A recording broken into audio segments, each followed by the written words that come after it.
Hello everyone, this is Shivangi Singh from Babu Granasidas Institute of Technology and Management. We are studying the subject material testing and construction practices. In this, we will discuss about lecture 2 of unit 1. Contents of this lecture are bricks, manufacturing process of clay brick, classification of bricks, properties of bricks, types of test on bricks.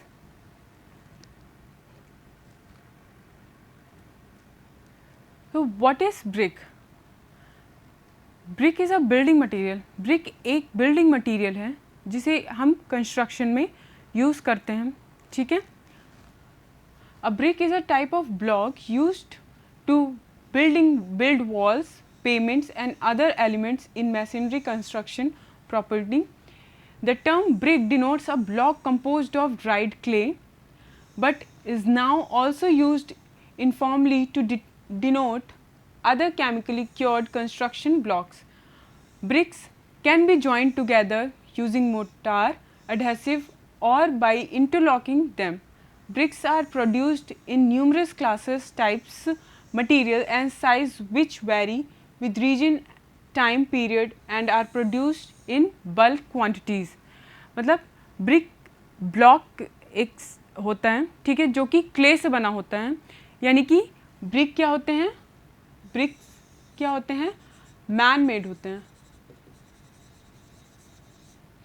They are not natural building material. Size of brick क्या होती है? जो traditional BRICS होती हैं उनकी size होती है 23 centimetre by 11.4 centimetre by 7.6 centimetre.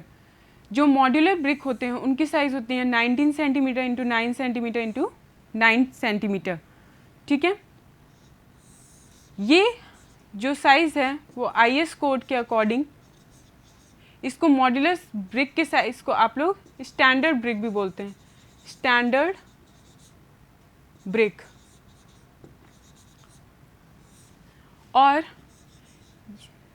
Size of brick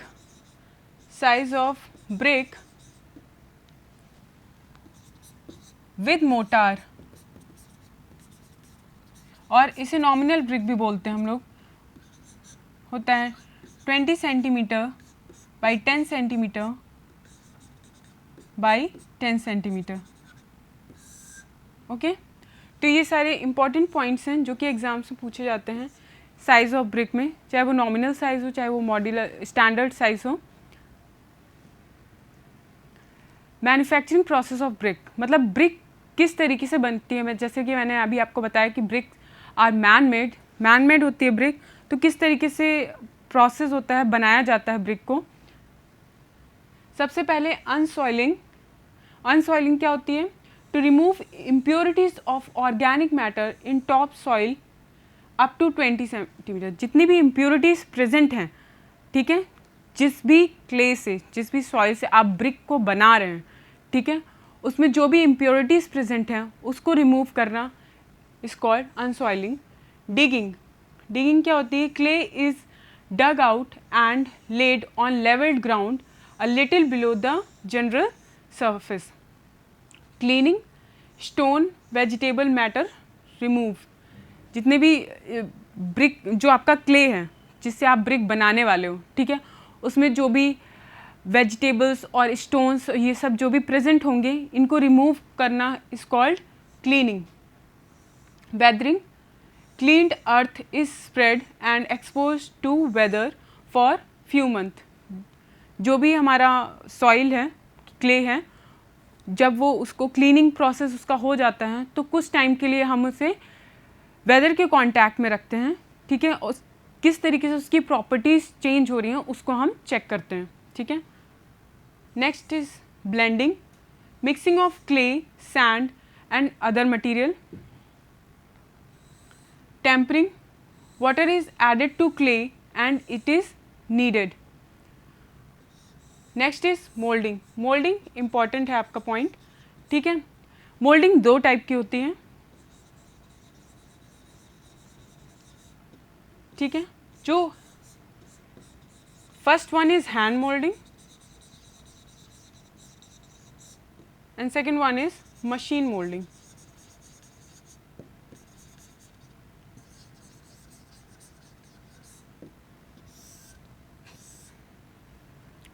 आप लोगों ने देखा भी होगा कि कहीं कहीं ब्रिक जो आपके ईंटें होते हैं वो जो लेबर्स होते हैं वो सॉइल से खुद बनाते हैं, एक मोल्ड होता है, ब्लॉक होता है, उसके अंदर फिल करते हैं आपके जो भी सॉइल है या क्ले है जिससे भी वो बनाने वाले हैं ब्रिक को, उसे मोल्ड में प्लेस करते हैं और कुछ टाइम तक के लिए उसे वेदर के कांटेक्ट में रख देते हैं। मतलब एक तरीके से आप कह सकते हैं उसको ड्राई होने के लिए रख सकते हैं, ठीक है।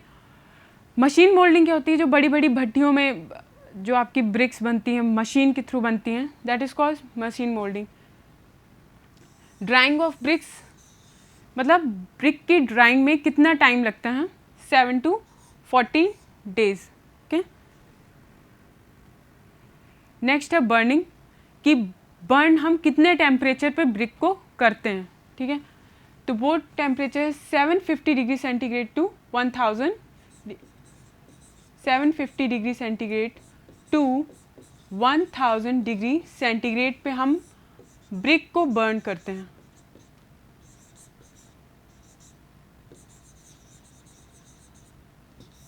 ओके, दो टाइप की बर्निंग होती है, clamp burning and kiln burning. Clamp burning क्या होती है, इसमें नो कंट्रोल ऑन बर्निंग, मतलब एक टेम्परेचर अगर सेट हो गया वही टेम्परेचर सेट रहेगा, हम उसे कंट्रोल नहीं कर सकते हैं, ठीक है। Bottom bricks are over burned hence become brittle, top bricks are under burned hence become soft. Kiln burning क्या होता है, better control on burning gives good quality bricks, it gives better hardness and strength to bricks, bricks are more dense and durable. Clamp burning जो है वो old time में mostly use करी जाती थी।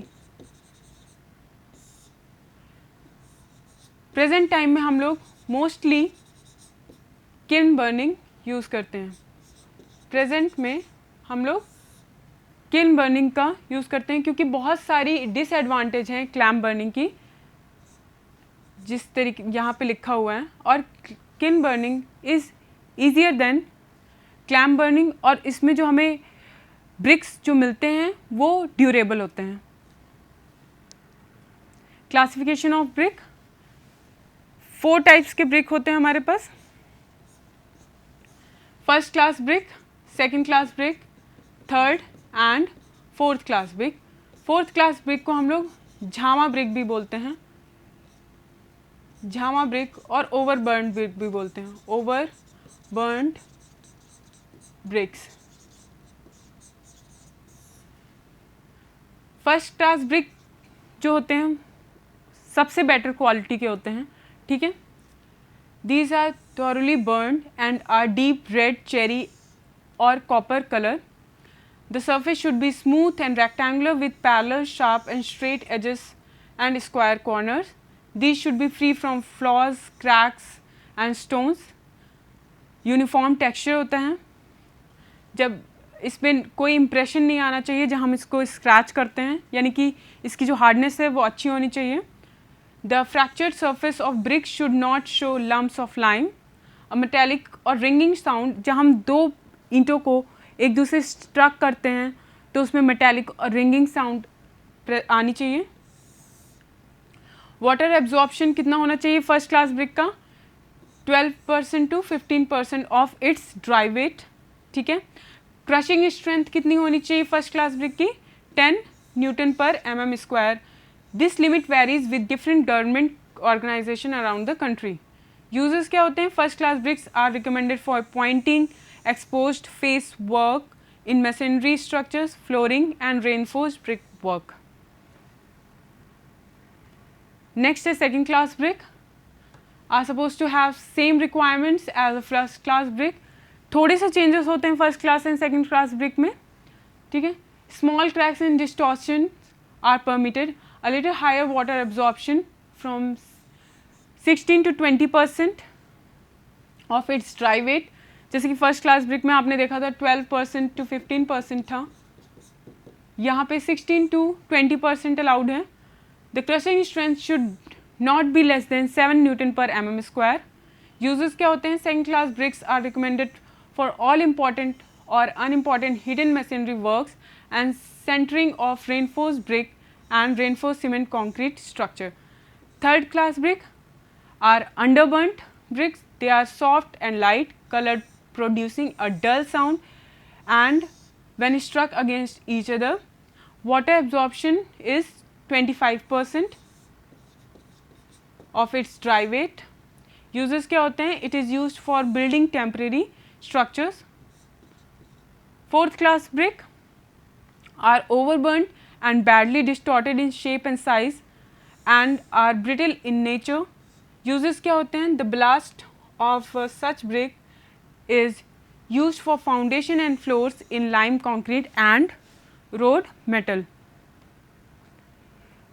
प्रॉपर्टीज़ क्या क्या होती हैं क्ले ब्रिक्स की? फिजिकल प्रॉपर्टीज़, इसका शेप, फर्स्ट स्टैंडर्ड शेप आप लोगों को बताया जा चुका है कि क्या होना चाहिए, ठीक है। The standard shape of an ideal brick is truly rectangular, it has well defined and sharp edge, the surface of bricks is regular and even. Size आप लोगों को बताया जा चुका है, जो आइडियल ब्रिक की साइज़ होती है, जो स्टैंडर्ड साइज़ होती है वो 19x9x9 सेंटीमीटर होती है, विच विद मोटार जॉइंट, यानी कि जो मैंने आपको नॉमिनल साइज़ बता चुका है ब्रिक का, वो होता है 20x10 सेंटीमीटर। कलर रेड होना चाहिए, ठीक है। The most common colour of building store falls under the class red, okay. It may vary from deep red to light red to bluff and purple. Very dark shades of red indicates overburned brick, whereas yellow color is often indicative of underburned brick. Density. The density of bricks or per weight unit volume depends mostly on the type of clay used for the method of brick molding, soft mud, stiff mud, hard pressed, etc. In case of standard bricks, density varies from 1600 kg per meter cube to 1900 kg per meter cube. A single brick 19x9 centimeter will weigh between 3.2 to 3.5 kg depending upon the density. जो ये standard size है brick का, nominal size है brick का, wait, brick की density, ये सारी चीज़ें बहुत ज़्यादा इम्पॉर्टेंट हैं, ठीक है। नेक्स्ट है mechanical brick properties. Under this heading the properties of brick, compressive strength and flexure strength are included.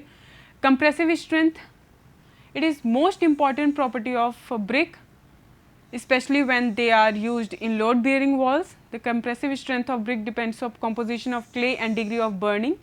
It may vary from 35 kg per centimeter square to not more than 200 kg per centimeter square in India. Other countries में इसकी values very कर सकती हैं, मतलब कि जो compressive strength है वो minimum 35 kg per centimetre square होनी चाहिए and maximum 200 kg per centimetre square, ठीक है।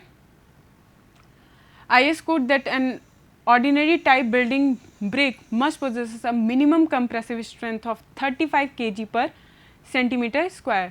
First class and second class brick shall have compressive strength of not less than 70 kg per centimeter square to 140 kg per centimeter square respectively. Flexure strength. Bricks are often used in situations where bending loads are possible in buildings, such as they should possess sufficient strength against transfer load. It is specified that the flexure strength of common building bricks should not less than 10 kg per centimeter square.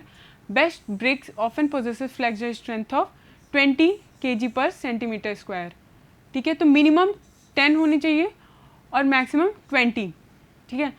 Thermal properties, यानी कि temperature के contact में आके brick किस तरीके से react करता है, ठीक है। नेक्स्ट है ड्यूरेबिलिटी, कि ब्रिक कितना ड्यूरेबल है। By durability of bricks it is understood that the maximum time of for which they remain unaltered and strong when used in construction. Okay. The durability of bricks depends on some factors such as absorption value, frost resistance and efflorescence.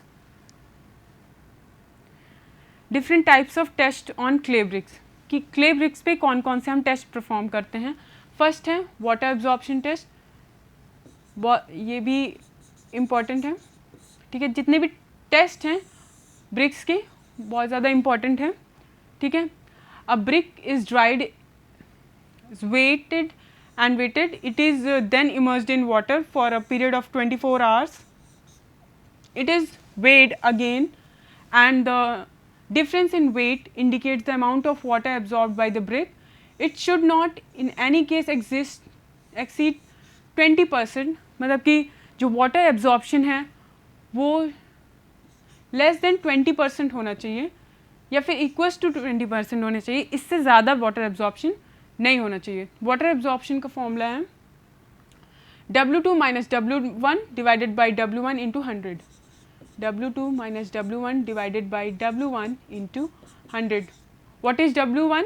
Dry brick weight, oven dried condition after 24 hours at temperature of 110 to 150 degree centigrade. W2 क्या है? Weight brick weight after immersion of 24 hours. Presence of soluble salts और efflorescence, मैंने आप लोगों को अभी बता चुका है कि जो ब्रिक होता है, ठीक है, अगर उसमें वो सेलाइन वाटर से हम उसकी क्योरिंग कर रहे हैं तो उसमें एफ्लोरेसेंस आ जाता है, मतलब वाइट लेयर फॉर्म हो जाती है. ठीक है, which is not for good for brick. For finding out the presence of soluble salts in brick, it is immersed in water for 24 hours. It is then taken out and allowed to dry. If white deposit, जो white layer होती है, ठीक है, covers about 10% surface, the efflorescence is said to be slight. अगर 50% है तो moderate है, अगर greater than 50% है, जो white deposit का जो area है वो greater than 50% है, then efflorescence is heavy.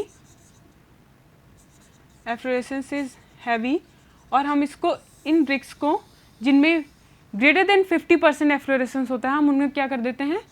Reject कर देते हैं. ओके, नेक्स्ट है crushing strength. The minimum crushing strength of brick should be 105 kg per centimeter square.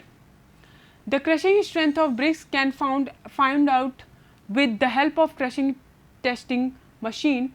Brick is fixed to crushing testing machine and then crushing force is applied to the brick during the testing operation. Compressive strength is equals to maximum load at failure in Newton per mm square divided by area of specimen in mm square. Hardness मैंने आप लोगों को बता चुका है कि कोई भी सरफेस है उसको हम स्क्रैच करते हैं तो उसकी हार्डनेस हम चेक करते हैं. In this test as scratch is tried to make on brick surface with the help of finger nail. If no impression is left on the surface the brick is taken as enough hard. मतलब हम जो भी हमारा brick है, ठीक है, उस पर हम फिंगर नेल से स्क्रैच करके चेक करते हैं. हार्डनेस क्या होती है? जब हम किसी भी सरफेस पे कोई भी हमारा मटेरियल है उसकी सरफेस पे हम अगर स्क्रैच करके चेक करते हैं, ठीक है, अगर स्क्रैचिंग मार्क्स आ जाते हैं तो हम कहते हैं कि ये सही मतलब हार्ड नहीं है. अगर स्क्रैचिंग नहीं हो रही है तो हम कहते हैं इसकी हार्डनेस बहुत अच्छी है. ठीक है, next shape and size. In this test brick is closely observed. It should be standard size and its shape should be truly rectangular with sharp edges and corners. For this purpose 20 bricks of standard size, मतलब shape and size के लिए हम कितने brick को लेते हैं? 20 bricks को लेते हैं. ठीक है, जिनका size 190 mm by 90 mm by 90 mm are selected at random and they are stacked to lengthwise हम उनको एक साथ रखते हैं उन 20 bricks को along with the width and along with the height for good bricks the result should be within the following permissible limit. मतलब जब आप 190 mm by 90 mm by 90 mm इसकी 20 ब्रिक्स को एक साथ लेंथ वाइज रखते हैं, ठीक है, तो जितनी भी जब आप इसको मल्टीप्लाई करेंगे 20 से, इसको 20 से मल्टीप्लाई करेंगे और इसको 20 से मल्टीप्लाई करेंगे, ठीक है, तो परमिसिबल लिमिट के अंडर में वैल्यूज़ आनी चाहिए, ठीक है। Soundness test. In this test 2 bricks are taken and they are stuck with each other. The bricks should not break and clear ringing sound should be produced. Structure. Brick का structure कैसा होना चाहिए? A brick is broken and its structure is examined. It should be homogeneous and compact and free from any defects such as holes, lumps, etc. Color. मैंने आपको बता चुका है कि जो ब्रिक का कलर होता है, आप लोगों ने देखा भी होगा कि रेड हम लोग देखते हैं, ठीक है।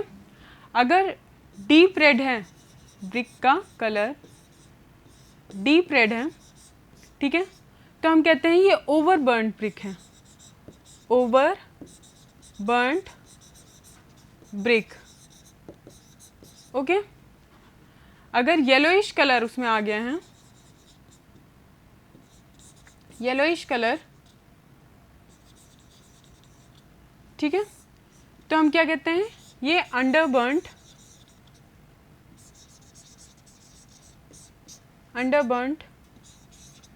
ब्रिक है, ठीक है। तो हमें ऐसा देखना है कि ब्रिक का जो कलर है वो नॉर्मल रेड होना चाहिए, ठीक है। डीप रेड, चेरी रेड और कॉपर कलर जो जनरली हमें ब्रिक्स मिलते हैं वो इन कलर्स में मिलते हैं। जो कलर की जो टेस्टिंग है वो हम नॉर्मल नेकेड आई से कर सकते हैं, इसके लिए हमें किसी मशीन की नीड नहीं है, ठीक है। नेक्स्ट हमारे पास impact test. In this test take a brick and drop it from a 1 meter height. मतलब कोई भी हमारे पास ब्रिक है उसको हम 1 मीटर की हाइट से नीचे ड्रॉप करते हैं, ठीक है। A good quality brick should not break at all. If the bricks are broken that means its impact value is low and it should be rejected. अगर आप खुद ही ये समझिए कि 1 मीटर की हाइट से जब हम ब्रिक को ड्रॉप करेंगे, अगर वो टूट जाती है तो वो हमारी किसी भी बिल्डिंग के लिए सुइटेबल नहीं है, हम उसको as a building material use नहीं कर सकते हैं। हम कोई भी ये जितने भी टेस्ट हैं, कुछ टेस्ट मशीन से होते हैं, जैसे कि अगर हम लास्ट इसकी बात करें, क्रशिंग टेस्ट की बात करें, ठीक है, तो ये किसी मशीन पे ही, जैसे कि जो हमारे पास यूटीएम होता है, universal testing machine, universal testing machine, हम इस पे भी इसको परफॉर्म कर सकते हैं, ठीक है। तो क्रशिंग टेस्ट को हमें मशीन पे ही परफॉर्म करना पड़ेगा। लेकिन हार्डनेस हमने कहा ना, इस पे लिखा हुआ है, जैसे कि हम इस पे फिंगर नेल से, जो भी आपकी ब्रिक होगी, फिंगर नेल से स्क्रैच करके देखेंगे, इजीली अगर स्क्रैच हो जाता है तो हम कह देंगे कि हार्डनेस इस ब्रिक की सही है, ठीक है। शेप एंड साइज़, इसके लिए भी हमें किसी भी मशीन की ज़रूरत नहीं है, हम नॉर्मली इसे चेक कर सकते हैं किसी भी अपने जैसे कि हमने बताया कि आप उसकी स्केल वगैरह ले लीजिए, कुछ भी ले लीजिए, ठीक है। उसकी शेप एंड साइज़ आप रेक्टेंगुलर होना चाहिए फर्स्टली, और उसके जो साइज़ होना चाहिए 19 by 9 by 9 सेंटीमीटर होना चाहिए, ठीक है। साउंडनेस टेक, मेटेलिक रिंगिंग साउंड आनी चाहिए, ठीक है। जो भी हमारा ब्रिक है, इसके लिए भी हमें किसी मशीन की ज़रूरत नहीं है। वाटर एब्जॉर्प्शन टेस्ट के लिए हमें क्या करना पड़ेगा, एक वेइंग मशीन एटलीस्ट हमारे पास होनी चाहिए, जिससे हम जो ड्राइड ब्रिक है हमारा और जो हमारे पास जिसमें वाटर मिक्स है उस ब्रिक का, ठीक है, वाटर एब्जॉर्ब मिक्स है जो हमारे पास ब्रिक, उसको हम वेट कर सके दोनों को, तभी हम W1 and W2 find out कर सकेंगे, ठीक है। और कितने % होना चाहिए, 20% से ज़्यादा वाटर एब्जॉर्प्शन की वैल्यू नहीं होनी चाहिए। अगर 20% से ज़्यादा ये जो रेंजेस हैं, अगर इस रेंज को क्रॉस कर जाते हैं तो हम उन ब्रिक्स को या फिर उन मटेरियल्स को जो भी इंडियन स्टैंडर्ड के अकॉर्डिंग, इंडियन स्टैंडर्ड के अकॉर्डिंग जो भी रेंज है, अगर उस रेंज में नहीं आती हैं लिमिट्स, तो हम क्या कर देते हैं, उन मटेरियल्स को रिजेक्ट कर देते हैं, ठीक है, नए मटेरियल्स मंगाते हैं, फिर उनकी टेस्टिंग फिर से करते हैं, ठीक। Presence of soluble salts and efflorescence, इसके लिए भी हमें किसी मशीन की ज़रूरत नहीं है, हम बस 24 आवर्स के लिए अपने ब्रिक को इमर्स कर देंगे वाटर में, ठीक है। अगर वाइट पैचेस आते हैं, ठीक है, अगर हमारा वाइट पैचेस 10% से हैं, मतलब उसका जो सरफेस एरिया है उसको 10% तक कवर कर रहे हैं, तो हम उसको यूज़ कर सकते हैं। नॉर्मल लो लेवल पे एफ्लोरेसेंस है, 50% तक है तो हम कह देते हैं मॉडरेट लेवल पे एफ्लोरेसेंस है, ग्रेटर देन 50% है तो हम रिजेक्ट कर देते हैं। जो अगर सरफेस एरिया जो एफ्लोरेसेंस का है, वाइट पैचेस का है, अगर ग्रेटर देन 50% है तो हम उस ब्रिक को रिजेक्ट कर देते हैं, फिर हम उसको नहीं यूज़ करते हैं, ठीक है। तो एफ्लोरेसेंस के लिए भी हमें किसी मशीन की ज़रूरत नहीं पड़ती है। क्रशिंग टेस्ट के लिए पड़ती है, हार्डनेस के लिए नहीं पड़ती है, शेप एंड साइज़ के लिए नहीं, साउंडनेस के लिए नहीं, स्ट्रक्चर हम उसका नेकेड आई से भी देख सकते हैं कि क्या homogeneous, compact and free from any defects, holes and lumps, ये सब नेकेड आई से हम चेक कर सकते हैं। कलर भी इसका नेकेड आई से चेक कर सकते हैं। इम्पैक्ट टेस्ट हमने आपको बताया कि 1 मीटर हाइट से हम इसको ड्रॉप कर देते हैं, ठीक है। अगर इसमें कोई भी डिफेक्ट्स आ जाते हैं तो हम उसको यूज़ नहीं करते हैं, रिजेक्ट कर देते हैं, ठीक है। और अगर 1 मीटर की हाइट से ड्रॉप करने पर कोई प्रॉब्लम नहीं होती है किसी भी ब्रिक में, तो हम उसमें उसको क्या करते हैं, as a building material use कर लेते हैं, ठीक है। प्रॉब्लम्स ऑफ एफ्लोरेसेंस मतलब फिर वो जो ब्रिक है हमारा बिल्डिंग मटेरियल, मतलब इस तरीके से ये जो वाइट आपका है, ठीक है, ये वाइट पैचेस आ जाते हैं, तो हम इसको फिर building material as a building material use नहीं करते हैं। इसीलिए हम एफ्लोरेसेंस टेस्ट कर लेते हैं, जिससे कि आगे जाके ऐसी कोई प्रॉब्लम हमें फेस करने को ना मिले, ठीक है। लाइम ब्लोइंग क्या होती है, this indication of bricks is the indicator of lime blowing. If brick contain lime lump then lime blowing is expected, the lime absorb water and expand after its exposure of firing. तो ना efflorescence होना चाहिए किसी भी brick में, ना ही lime blowing. जो बचे हुए टॉपिक्स हैं ब्रिक्स के, वो हम नेक्स्ट लेक्चर में डील करेंगे। Thank you so much.